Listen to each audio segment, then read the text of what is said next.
Welcome है बच्चों आपका फ्यूचर फोकस एकेडमी के इस चैनल में। तो ऑन डिमांड में लेके आ चुका है ये वन शॉट, और ये मैं प्रॉमिस करता हूँ ये वन शॉट सभी जितने भी यूट्यूबर हैं सभी से बेस्ट होने वाला है। बिकॉज यहाँ पे मैं आपको सारे कंसेप्ट्स क्लियरिटी के साथ और बोर्ड में जो क्वेश्चंस पूछे जाते हैं वो भी बताने वाला हूँ, और बिना आपका टाइम वेस्ट किए हुए करते हैं वीडियो को स्टार्ट। तो जैसा कि आपको पता है चैप्टर का नाम है हमारा रियल नंबर्स, तो उसी से स्टार्ट करेंगे। ये रियल नंबर होते क्या हैं। बहुत प्यारा सा पीपीटी बनाया है कि रियल नंबर होते क्या हैं इसको समझने के लिए। सबसे पहले आपको बात करूंगा नेचुरल नंबर। तो आपको भी पता है नेचुरल नंबर यानी नेचुरली मुंह से निकलने वाले नंबर 1 2 3 4 ये सारे होते हैं हमारे नेचुरल नंबर। इसके ऊपर अगर हम जाएं तो होल नंबर्स आते हैं। होल नंबर यानी जीरो इंक्लूड हो जाता है, और होल नंबर और नेचुरल नंबर ये दोनों सेम है, बस फर्क इतना है होल नंबर में जीरो होता है, नेचुरल नंबर में जीरो नहीं होता है। इससे ऊपर जाए इंटीजर्स दो तरह के होते हैं, पॉजिटिव नेगेटिव और जीरो। जो नंबर लाइन होती है, नंबर लाइन के ऊपर आपका बीच में जीरो आता है, इधर 1 आता है, इधर -1 आता है, इधर -2 इधर आता है, -3 -4 इधर 2 3 4 5 6 ये सारे के सारे क्या हैं इंटीजर्स। इंटीजर से भी ऊपर जाएं तो रैशनल नंबर आते हैं। अब रैशनल नंबर भी 3 तरह के होते हैं। पहला होता है जो P/Q की फॉर्म में लिखते हैं, जैसे 1/2 3/5 ये सारे के हैं रैशनल नंबर। फिर आता है टर्मिनेटिंग। टर्मिनेटिंग ऐसे नंबर होते हैं जो डेसिमल के बाद रुक जाते हैं, जैसे 0.35 5.36 19.354 ये सारे क्या हैं रुक रहे हैं डेसिमल के बाद, तो ये है टर्मिनेटिंग नंबर। फिर आते हैं रिपीटिंग। रिपीटिंग ऐसे नंबर होते हैं जैसे 0.333 और रुक जा भाई, ये रिपीटिंग नंबर होते हैं, ये कभी रुकते नहीं है, इसको रैशनल नंबर बोलते हैं। उसके बाद इन सब के बाद आते हैं इरैशनल नंबर। इरैशनल नंबर कौन से होते हैं? √2 यानी प्राइम नंबर्स जो रूट के अंदर होते हैं, √2 √3 √5 √7 ये सारे के सारे इरैशनल नंबर। फिर पाई, तो पाई की वैल्यू आपको भी पता है, बड़े बड़े साइंटिस्ट नहीं निकाल पाए, ये इरैशनल नंबर है, चलता ही जाता है, चलता ही जाता है, रुकता ही नहीं। और नॉन टर्मिनेटिंग, नॉन टर्मिनेटिंग वही नंबर है जो चलता जाए रुके ही ना, जैसे 2.35467 5378 कुछ भी भाई आता रहे आता रहे आता रहे, चलता ही रहे, रिपीट भी ना और चलता भी रहे। कुछ ऐसे नंबर जैसे 0.10 100 100 1 4 टाइम्स 0 ऐसे ही चलते रहें, ये सारे क्या हैं इरैशनल नंबर है, टर्मिनेटिंग नॉन टर्मिनेटिंग नंबर है। अब हम बात करें रियल नंबर, तो रियल नंबर सारे ही नंबर इसमें आ जाएंगे। देखिए लिखा है ना रियल नंबर आर से डिनोट करते हैं। रियल नंबर सारे ही नंबर हैं, रैशनल नंबर भी हैं इसमें, इंटीजर्स भी हैं, होल नंबर भी है, नेचुरल नंबर भी हैं। आपको मैंने लिख के दिखाया, नेचुरल नंबर एन से डिनोट किया जाता है, होल नंबर W, इंटीजर को Z से और रैशनल नंबर को Q से, ठीक है। ऐसे ही इरैशनल नंबर्स होते हैं। ये सारे नंबर जो हैं वो रियल नंबर हैं। तो रियल नंबर दो तरह के होते हैं, रैशनल नंबर और इरैशनल नंबर। तो इस बात को अपने दिमाग में फिट जरूर करना। अब मैं आपके कंसेप्ट चेक करता हूँ। अब मुझे बताओ क्या जीरो जो है वो एक रैशनल नंबर है या इरैशनल नंबर है, क्या है? जल्दी जल्दी वीडियो पोस्ट करके कमेंट में जरूर इसका आंसर मुझे अभी बताओ।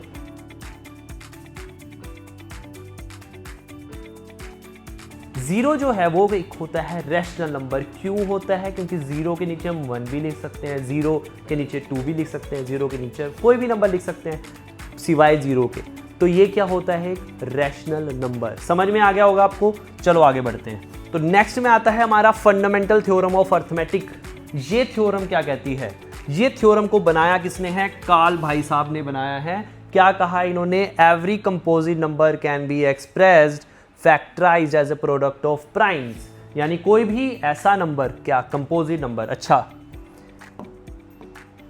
हम बात करते हैं कंपोजिट नंबर कौन से होते हैं। तो कंपोजिट नंबर ऐसे नंबर होते हैं जो प्राइम नंबर नहीं होते हैं। यानी जैसे प्राइम नंबर है, प्राइम नंबर कौन से होते हैं? जैसे 2 3 जो अपने टेबल में है, 2 3 5 7 11 13 17 ये सारे के सारे प्राइम नंबर है और भी चलते जाते हैं। कंपोजिट नंबर इसके अलावा जैसे 2 3 के बाद क्या आता है? 4 वो कंपोजिट होगा, 5 के बाद 6 कंपोजिट, उसके बाद 8 कंपोजिट, फिर 9 कंपोजिट, फिर 10 कंपोजिट, ये भी बहुत सारे होते हैं, आगे चलते रहते हैं। तो इन्होंने बोला है सारे कंपोजिट नंबर को हम एक्सप्रेस कर सकते हैं प्राइम फैक्टर्स के रूप में, मतलब प्रोडक्ट करेंगे प्राइम फैक्टर्स का।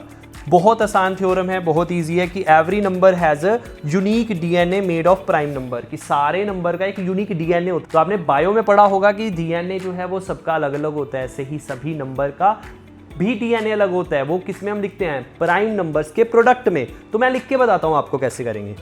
देखो आपके लिए एक फैक्टर ट्री बनाया है। फैक्टर ट्री में आप देखोगे 32,760 है। ये किससे डिवाइड होता है? 2 से। 2 से डिवाइड करेंगे क्या आएगा? 16,380। फिर इसको भी 2 से डिवाइड करेंगे आएगा 8,190। फिर इसको भी 2 से डिवाइड करेंगे क्या आएगा? 4,905। फिर इसको भी 3 से डिवाइड करेंगे, फिर 3 से करते करते लास्ट में आपका 7 और 13 से ये डिवाइड होगा।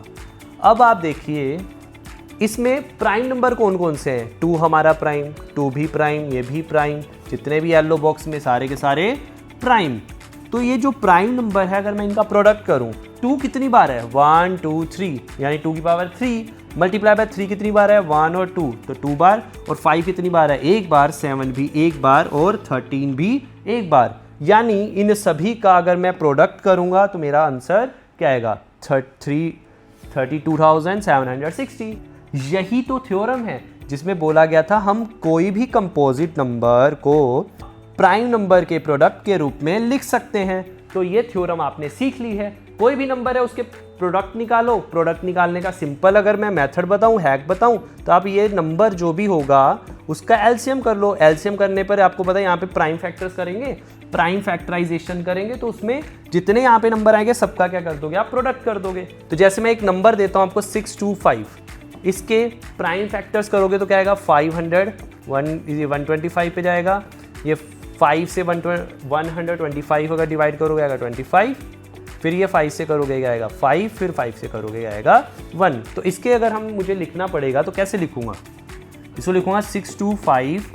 5 कितनी बार है? 1 2 3 4, तो 5 की पावर 4 ये इसका प्राइम फैक्टर्स के रूप में होगा।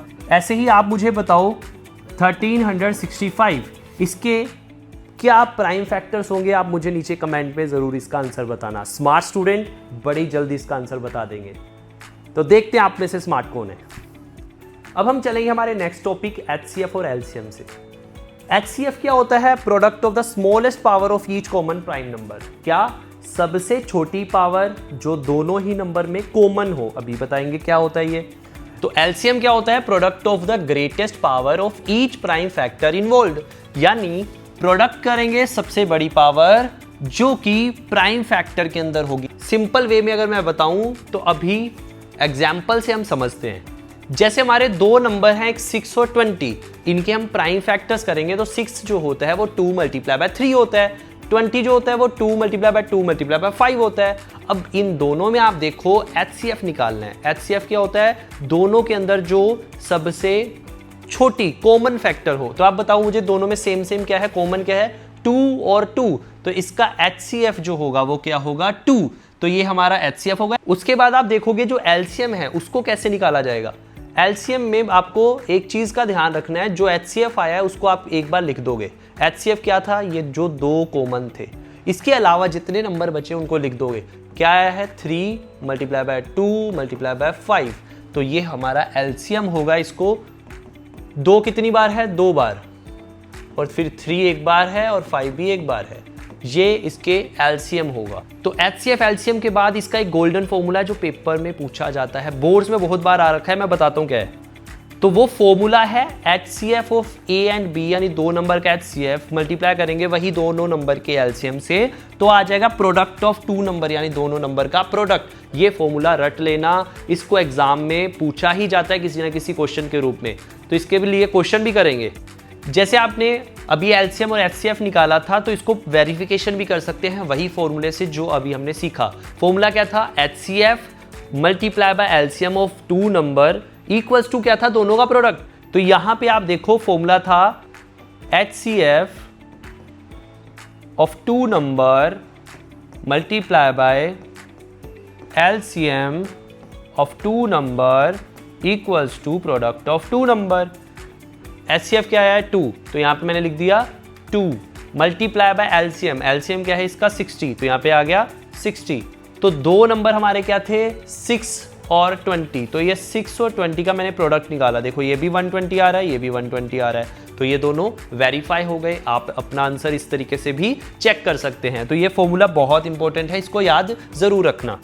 अब हम नेक्स्ट कंसेप्ट करते हैं जो एग्जाम में पूछा जाता है, वो है यूनिकनेस का। इसमें ना क्वेश्चन आपको दिया जाएगा, check whether there is any value of n belongs to natural number for which 4 की power n ends with the digit 0। तो इस क्वेश्चन में बोला जा रहा है कि 4 की पावर कुछ भी n यानी कोई भी नेचुरल नंबर, तो 4 की पावर अगर मैं कुछ भी रखूंगा n, क्या उसका आंसर के लास्ट में 0 आएगा या नहीं आएगा।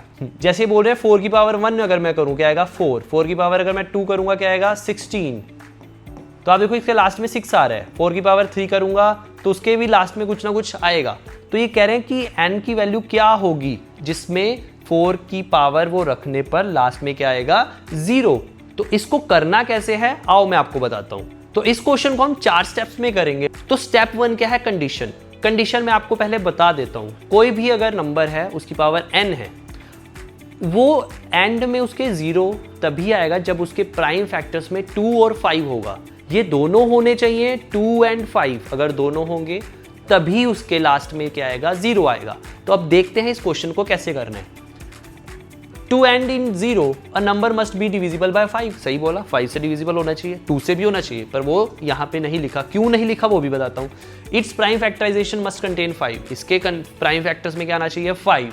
स्टेप 2, आपको पता है 4 की पावर क्या होती है 2 की पावर 2, इसलिए इसको मैं लिख सकता हूँ 2 की पावर 2n, क्योंकि ये 2 भी पावर है n भी पावर है, इन दोनों को मल्टीप्लाई कर दूंगा। अब स्टेप 3 में आप ऑब्जर्व करो, the only prime factors of 4 की पावर n इज 2, कि इसके अगर मैं प्राइम फैक्टर करूं 4 के, अगर मैं प्राइम फैक्टर करूंगा क्या आएगा 2 मल्टीप्लाई बाय 2, तो इसके क्या है फैक्टर्स के अंदर सिर्फ और सिर्फ 2, हमें चाहिए क्या 2 और 5, अगर 2 और 5 होता तो ये इस किसके, तो इसके एंड में क्या आ जाता 0 आ जाता, पर ऐसा नहीं है। तो वही स्टेप 4 में हम कंसेप्ट यूज करेंगे, uniqueness of the fundamental theorem of arithmetic guarantees there are no other primes in its factorisation. तो फाइनल आंसर में लिखेंगे therefore there is no natural number n for which 4 की power n ends with the digit 0। तो ये 0 पे and नहीं होगा। क्यों नहीं होगा ये एंड 0 पे, बिकॉज इसके फैक्टर्स के अंदर 5 नहीं है। अब हम करेंगे बोर्ड में आ रखे क्वेश्चन का, जो हमने कंसेप्ट सीखा है उसी कंसेप्ट पे बेस्ड है। इसमें हमें दिया हुआ है HCF दिया हुआ है 306 और 657 का, और उसी का हमें LCM फाइंड करना है। ठीक है, तो HCF दे रखा है, LCM हमें निकालना है। करने के लिए फॉर्मूला लगाएंगे, फॉर्मूला होता है HCF of 2 number multiply by LCM multiply by LCM of 2 number equals to product of 2 number. अब देखो HCF हमें दे रखा है कितना है वो 9, इसकी जगह पे आप क्या लिख दोगे 9 मल्टीप्लाई बाय LCM आपको दे रखा है कितना, नहीं दे रखा है, वही तो निकालना है, तो उसकी जगह आप वही लिख दोगे। A और B तो दे रखा है आपको, A और B कितने हैं, A है 306, B है 657, और यहीं पे भी वैल्यू पुट कर देंगे। अब आप देखिए 9 जो है मल्टीप्लाई से उधर जाके क्या हो जाएगा डिवाइड, तो LCM क्या आ जाएगा हमारा 306 और 657 का। ठीक है, जैसे ये डिवाइड करोगे आप 9 के टेबल से ये कट जाएगा। ठीक है, यहाँ पे आएगा 34 मल्टीप्लाई बाय 657, तो इनको मल्टीप्लाई करके आपका LCM आ जाएगा। आप मुझे इसका आंसर कमेंट में नीचे जरूर बताएंगे।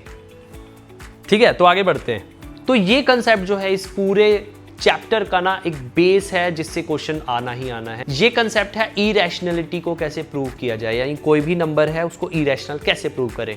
तो 5 स्टेप्स के अंदर हम इस क्वेश्चन को सोल्व करेंगे। स्टेप 1 क्या कहता है, स्टेप 1 कहता है अज्यूम करेंगे ऑपोजिट, यानी अगर हमें प्रूव करना है ना, जैसे लेट अज्यूम कर लो √2 को प्रूव करना है इरेशनल, तो उसको हमें अज्यूम कर लेंगे कि वो रैशनल है, और रैशनल है तो वो A/B की फॉर्म में उसको लिखेंगे।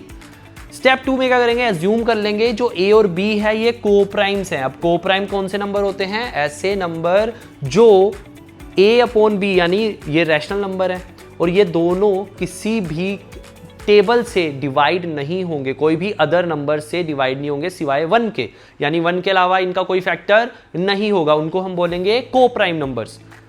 जैसे 2 और 3 है, 2/3 ये दोनों क्या हैं, को प्राइम नंबर्स हैं, ये 1 के अलावा किसी से भी नहीं जाएंगे। तो हम इस एज्यूम कर लेंगे सेकंड स्टेप में। स्टेप 3 क्या करेंगे, मैथमेटिकल लॉजिक लगाएंगे, स्क्वेयरिंग कर देंगे बोथ साइड स्क्वेयरिंग करने के बाद फिर स्टेप 4 में कॉन्ट्राडिक्शन आ जाएगी। अब कॉन्ट्राडिक्शन क्या आएगी वो हम क्वेश्चन में देखेंगे। फिफ्थ स्टेप में क्या होगा, conclude the original number is irrational. हम फिफ्थ स्टेप में भाई अपने आप पता चल जाएगा कि ये जो नंबर है वो रैशनल नहीं था, इरेशनल था, वो मैं आपको भी बताता हूं। तो क्वेश्चन पे जाने से पहले ये कंसेप्ट जरूर समझना। कंसेप्ट है let p be a prime number if p divides a square then p divides a। मान लो जो p है वो एक प्राइम नंबर है। प्राइम नंबर समझते हो ना, जो अपने ही टेबल में आते हैं, किसी और के टेबल में नहीं आते, जैसे 2, 3 अभी मैंने बताया था। If p divides a square, अगर p जो है a स्क्वायर को डिवाइड कर रहा है तो p a को भी डिवाइड करेगा। कैसे, क्या बोल रहे हैं, जैसे मान लो 3 है, एक प्राइम नंबर है, बिल्कुल है, 3 अपने टेबल में आता है। 3 जो है डिवाइड करता है 81 को। अब 81 किसकी स्क्वायर होती है, 9 की स्क्वायर। तो मुझे बताओ अगर 3 81 को डिवाइड कर रहा है तो क्या 3 9 को डिवाइड नहीं करेगा? ऑब्वियस है करेगा।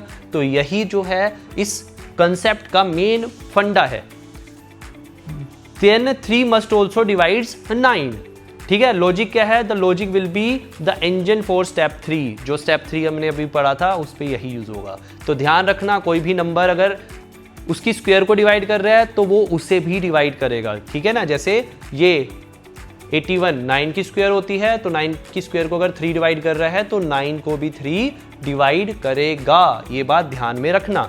तो अब हम क्वेश्चन से इसे प्रूव करते हैं, वही 5 स्टेप्स जो हैं अभी पढ़े थे वही लगाते हैं। लेट अस, पहला क्या था, ज्यूम करेंगे, उल्टा है, यानी ये अगर प्रूव करना है इरेशनल √2 को तो मान लेंगे कि क्या है ये रैशनल नंबर। तो जैसे रैशनल नंबर मानेंगे इसको हम किस फॉर्म में लिखेंगे कि √2 जो है वो a/b के इक्वल है। फिर उसके बाद सेकंड स्टेप क्या था, स्क्वेयरिंग करेंगे। स्क्वेयरिंग जैसे ही करेंगे, रूट से स्क्वायर जो है, ये जैसे स्क्वायर कर दूंगा इस पे तो ये स्क्वायर से रूट कट जाएगा और यहाँ पे a²/b² आ जाएगा। उसके बाद आप देखोगे ये b² उधर जाके मल्टीप्लाई में चला जाएगा और 2b² = a² आएगा। अब ये जो 2 है वो क्या होगा, 2a² के इधर आके डिवाइड में आ जाएगा, यानी 2 जो है वो a² को डिवाइड कर रहा है। अगर 2a² को डिवाइड कर रहा है तो वो a को भी डिवाइड करेगा। यही हमने सीखा था अभी, this means 2 divides a² bye theorem 1.1, 2 divides a। उसके बाद आप देखो अगर a 2 को डिवाइड करता है तो कोई ना कोई तो नंबर आएगा ना, तो हम एज्यूम कर लेते हैं वो नंबर है हमारा c। और अगर मैंने c को मान लिया तो आप देखेंगे a की वैल्यू अगर निकालनी हो तो वो क्या आएगी, 2c। ये 2 डिवाइड से उधर मल्टीप्लाई में चला जाएगा, तो a की वैल्यू 2c में लेट कर लेता हूं। तो लेट a = 2c, सब्स्टिट्यूट करेंगे दोबारा से, यानी a की जगह पे 2c रखेंगे, किसमें, इस पोजीशन पे। तो आप जैसे इसको सब्स्टिट्यूट करोगे आ जाएगा ये 2b² = a की जगह पे 2c आ जाएगा और स्क्वायर की जगह स्क्वायर रहेगा। फिर जैसे आप इसकी स्क्वायर खोलोगे आप देखोगे 2b² तो सेम है, 2c² हो जाएगा 2 to the 4 और c के ऊपर स्क्वायर लग जाएगा। फिर जैसे आप इसको डिवाइड करोगे 2 1 the 2, 2 to the 4, यहाँ आ जाएगा b² = 2c²। फिर ये जो 2 है वो यहाँ से c² को छोड़कर b² के डिवाइड में आ जाएगा। यहाँ पे हम लिख सकते हैं दिस मीन 2 जो है वो b² को डिवाइड कर रहा है। अगर ये b² को डिवाइड कर रहा है तो ये 2 जो है वो b को भी क्या कर देगा, डिवाइड कर देगा। अब यहीं पे थम जाओ। अभी हमने स्टार्टिंग में क्या माना था, a और b जो हैं वो हमारे क्या हैं, को प्राइम। देखो यहाँ पे लिखा हो ना, assume a and b are coprime number. और को प्राइम ऐसे नंबर होते हैं जो दोनों किसी भी टेबल से नहीं कटते हैं। और यहीं पे अभी हमने प्रूव भी कर दिया है कि जो 2 है वो a को भी डिवाइड कर रहा है। ये देखो 2 जो है वो a को भी डिवाइड कर रहा है और 2 जो है वो b को भी डिवाइड कर रहा है। तो ऐसा क्या हो सकता है, a/b ये दोनों के दोनों 2 से कट रहे हों, ये दोनों के दोनों 2 से डिवाइड हो रहे हों। तो ये तो पॉसिबल नहीं है ना, क्योंकि ये को प्राइम नंबर है। तो इसीलिए लिखेंगे कॉन्ट्राडिक्शन आ गया। कॉन्ट्राडिक्शन आ गया कि both a and b have 2 as a common factor. अगर a और b दोनों में कॉमन फैक्टर है तो कॉन्ट्राडिक्शन, दे आर को प्राइम। तो हम कैसे बोलें कि वो कोप्राइम है? वो नहीं हो सकते। इसीलिए अगर वो कोप्राइम नहीं है तो जो उसके साथ में लिखा हुआ था, क्या लिखा हुआ था हमने साथ में यहाँ पे, तो हमने उसके साथ में लिखा हुआ था कि √2 जो है वो इक्वल्स टू है a/b के, और a/b कोप्राइम थे पर ये कॉन्ट्राडिक्ट कर गए। इसीलिए हमारी अजम्पशन जो है वो रॉन्ग है कि √2 जो है वो रैशनल नहीं, क्या है वो इरेशनल। तो ये 5 स्टेप में ये 3 मार्क का क्वेश्चन होगा, बोर्ड में बहुत बार इसको पूछा जा चुका है। अब हम नेक्स्ट कंसेप्ट पे चलते हैं। अब हमारा नेक्स्ट क्वेश्चन भी बोर्ड के पॉइंट ऑफ व्यू से बहुत इंपॉर्टेंट है। ये क्वेश्चन भी बोलते हैं कंपोजिट, ये क्वेश्चन भी इरेशनल बेस्ड है। इसमें हमें क्या करना है, 5 - √3 को इरेशनल प्रूव करना है। तो वही एज्यूम करेंगे 5 - √3 इज अ रैशनल नंबर। ठीक है, अगर ये रैशनल नंबर है तो a और b के ये इक्वल होगा। तो हम इसको कैसे लिख सकते हैं, 5 - √3 इक्वल्स टू a/b। उसके बाद क्या करेंगे, √3 को अकेला छोड़ देंगे। √3 ये माइनस का है, इसको इधर लेके आएंगे, प्लस का हो जाएगा। और a/b ये प्लस का है, ये उधर जाएगा माइनस में। ये दिखेगा ऐसे, देखो 5 ये माइनस का हो जाएगा a/b, बिकॉज यहाँ ये प्लस का था, इसके आगे प्लस था, उधर गया माइनस में, और √3 माइनस का इधर आके प्लस में। अब इसका एलसीएम करेंगे। अब जैसे इसका एलसीएम करेंगे आएगा 5b - a/b, और हमें पता है कि ये जो b और a हैं वो इंटीजर्स हैं। अगर इंटीजर हैं तो ये रैशनल नंबर होगा। ये रैशनल नंबर है, और √3 अभी हमने प्रूव किया क्या था, वो इरेशनल। कैसा हो सकता है, इरेशनल नंबर और रैशनल नंबर बराबर हो? नहीं हो सकता। तो लॉजिक अगर लगाएं, a एंड b एंड 5 ये तीनों इंटीजर्स हैं, तो ये जो है इस तरफ वाला, ये सारा का सारा क्या है, एक रैशनल नंबर। तो यहाँ पे भी कॉन्ट्राडिक्शन आ गई। This implies √3 is rational. अगर ये रैशनल है तो ये भी तो रैशनल होगा, which we know is false. हमें पता है ये रैशनल नंबर नहीं है। तो कंक्लूजन, देयरफॉर 5 - √3 इज इरेशनल। अगर ये रैशनल नहीं है तो ऑब्वियस है ना, ये इधर वाला इरेशनल होगा, तभी तो इक्वल आएंगे। तो ये हमारा प्रूव हो जाता है। अब ये भी बोर्ड में आया हुआ क्वेश्चन है जिसमें 3√2 को इरेशनल प्रूव करना है। इसको प्रूव आप खुद करेंगे, जैसे अभी हमने किया था। √2 को एक तरफ रखेंगे, बाकी दूसरे टर्म्स को लिखेंगे। जैसे पिछला क्वेश्चन किया सेम वैसे ही करना है। आप मुझे कमेंट में बताना ये आपसे हुआ या नहीं। तो अगर मैं बात करूं समरी की, तो इसमें हमने रियल नंबर के 2 पार्ट दोनों ही जान लिए, रैशनल और इरेशनल, और जिसमें हमने प्रूव भी करना सीखा है किससे, कॉन्ट्राडिक्शन मेथड से। तो मुझे बताओ आपको ये वीडियो कैसा लगा, और नेक्स्ट वीडियो मैं जल्दी ही लेके आऊँगा। तब तक के लिए इस चैनल को सब्सक्राइब जरूर कर लेना और बेल आइकन को ज़रूर प्रेस कर लेना, बिकॉज जब भी मैं नई वीडियो डालूंगा तो वो आप तक जरूर पहुँचेगी। तो मिलते हैं हम नेक्स्ट वीडियो में।